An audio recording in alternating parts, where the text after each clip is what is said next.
خداوند یسوع مسیح کے بابرکت اور جلالی نام میں آپ سبوں کی سلامتی ہو۔ آج ہمارے اس سفر کا 13واں دن ہے اور ہم خداوند کے شکر گزار ہیں کہ اس نے ہمیں اس لائق کیا کہ ہم ایک ساتھ اس سفر کو طے کر سکیں۔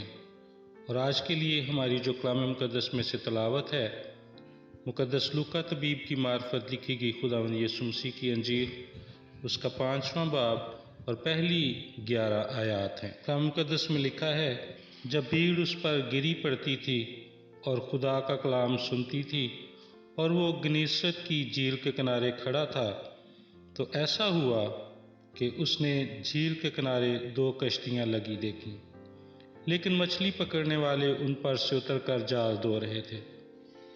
اور اس نے ان کشتیوں میں سے ایک پر چڑھ کر جو شمعون کی تھی اس سے درخواست کی کہ کنارے سے ذرا ہٹا لے چل، اور وہ بیٹھ کر لوگوں کو کشتی پر سے تعلیم دینے لگا۔ جب کلام کر چکا تو شمعون سے کہا، گہرے میں لے چل اور تم شکار کے لیے اپنے جال ڈالو۔ شمعون نے جواب میں کہا، اے استاد، ہم نے رات بھر محنت کی اور کچھ ہاتھ نہ آیا، مگر تیرے کہنے سے جال ڈالتا ہوں۔ یہ کیا اور وہ مچھلیوں کا بڑا غول گھیر لائے اور ان کے جال پھٹنے لگے، اور انہوں نے اپنے شریکوں کو جو دوسری کشتی پر تھے اشارہ کیا کہ آؤ ہماری مدد کرو۔ بس انہوں نے آ کر دونوں کشتیاں یہاں تک بھر دیں کہ ڈوبنے لگیں۔ شمعون پطرس یہ دیکھ کر یسوع کے پاؤں میں گرا اور کہا، اے خداوند، میرے پاس سے چلا جا، کیونکہ میں گناہ گار آدمی ہوں۔ کیونکہ مچھلیوں کے اس شکار سے جو انہوں نے کیا، وہ اور اس کے سب ساتھی بہت حیران ہوئے۔ اور ویسے ہی زبدی کے بیٹے یعقوب اور یوحنا بھی جو شمعون کے شریک تھے حیران ہوئے۔ یسوع نے شمعون سے کہا، خوف نہ کر، اب سے تو آدمیوں کا شکار کیا کرے گا۔ وہ کشتیوں کو کنارے پر لے آئے اور سب کچھ چھوڑ کر اس کے پیچھے ہو لیے۔ خداوند اس پاک کلام کے وسیلے سے ہم سبوں کو برکت بخشے، آمین۔ ہم تھوڑی دیر کے لیے ان ماہی گیروں کو دیکھیں گے جو اپنے جالوں کی مرمت کر رہے تھے۔ وہ سمندر کے کنارے پر ہیں اور ان کی کشتیاں بھی کنارے کے ساتھ لگی ہوئی ہیں۔ ایسے لگتا ہے کہ وہ بہت مایوسی کی حالت میں ہیں۔ لگتا ہے کہ لہروں نے بجائے مچھلیاں دینے کے ان کے جال پھاڑ دیے۔ جال کے بڑے بڑے سوراخوں کی وجہ سے مچھلیوں کے ساتھ ساتھ ان کی زندگیاں بھی جیسے سلپ ہو گئیں۔ اب وہ ان بڑے سوراخوں کی مرمت کر رہے ہیں تاکہ شکار کر کے زندگی کی گاڑی کو رواں دواں رکھ سکیں۔ فی الحال دکھتا ہے جیسے انہوں نے شکار کے ساتھ ساتھ زندگیاں بھی گنوا دی ہوں، اسی لیے وہ اپنے جالوں کو اس کی وجہ جان کر ان کی مرمت کر رہے تھے۔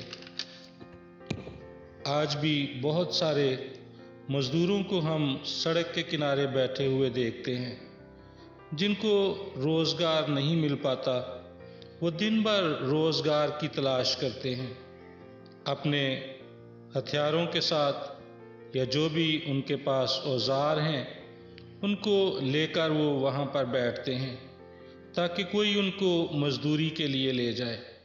لیکن جیسے جیسے دن ڈھلتا ہے ویسے ویسے ان کے چہرے بھی ڈھلتے جاتے ہیں۔ وہ پریشانی کا شکار ہوتے جاتے ہیں اور شام ہونے تک وہ اپنی ہمت ایسے ہار دیتے ہیں جیسے انہوں نے اپنا سب کچھ کھو دیا ہو، کیونکہ وہ ایک امید لے کر، ایک آس لے کر گھر سے نکلے تھے کہ ہم اپنی روزی روٹی کمائیں گے اور پھر شام میں جا کر ہم اپنا اور اپنے بچوں کی جو ضروریات ہیں ان کو پورا کر سکیں گے۔ یہی وہ وقت ہوتا ہے جب یسوع آتا ہے۔ وہ ہماری شکستہ دلی کے دوران ہمیں وزٹ کرتا ہے، جب ہم ساری رات جال ڈال کر انتظار کی حالت میں ہوتے ہیں اور کوئی مچھلی یا تو نہیں لگتی اور کوئی مچھلی ہاتھ نہیں لگتی۔ اس وقت یسوع آتا ہے اور ہم سے کشتی مانگتا ہے، یعنی ہماری زندگی، تاکہ وہ اسے برکتوں سے بھر سکے۔ اگر تو ہم اپنی کشتی یعنی زندگی اس کو سونپ دیتے ہیں تو وہ برکتوں پر برکتیں دیتا ہے۔ اور دوسری بات یہاں پر جو ہم دیکھتے ہیں وہ فرمانبرداری ہے۔ یسوع نے جو کچھ بھی بولا انہوں نے منع نہیں کیا، نہ کسی قسم کی کوئی بحث کی، حالانکہ وہ اپنے کام کے ماہر تھے۔ وہ جانتے تھے کہ رات بھر اگر ہم کچھ نہیں پکڑ سکے تو دن میں بھی نہیں پکڑ سکیں گے، لیکن انہوں نے اپنا سب کچھ یسوع کے تابع کر دیا، نہ صرف کشتی یا زندگی بلکہ اپنے دل اور دماغ اور اپنی سوچ سارا کچھ خداوند کے سپرد کر دیا۔ یسوع نے جب کہا کہ گہرے میں لے جاؤ تو وہ لے گئے، جب جال ڈالنے کو بولا تو جال ڈال دیے۔ پھر کثرت کی برکت کو آپ تصور بھی نہیں کر سکتے۔